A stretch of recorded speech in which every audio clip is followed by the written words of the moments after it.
Capitol Review is Larry Sabato. He's the director of the Center for Politics at the University of Virginia. Professor, welcome back. Thank you so much, Mark. Professor, your thoughts on President Biden stepping aside and Vice President Harris likely representing the Democrats in November? Well, President Biden obviously made a very tough personal decision. He spent his whole adult life trying to get to the White House, and he finally got there. And so I'm sure he didn't want to do it, but he made the right decision because increasingly, as people watch him, it's obvious that Father Time is not giving him any breaks. And all of us who are a bit older understand that. So he did the right thing. I just don't think in the end he would have been all that competitive, even as an incumbent. So Vice President Harris, as it turns out, has come across very well. She's built up enthusiasm and energy for the Democrats, and they desperately needed some. They were in bad shape, and they knew they were probably headed for defeat.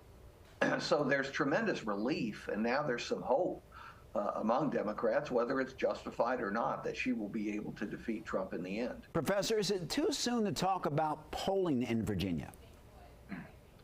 Well, we don't have any new polling, at least none that matters. And that's the problem, by the way, with all the polling that I've seen coming out.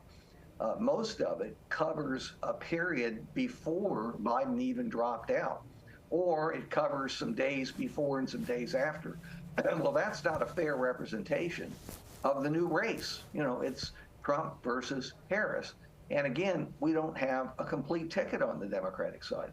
So to me, the polling is not very useful right now, and I would recommend to people that they wait about a week after the Democratic convention, which is in later August. Wait a week or two after that.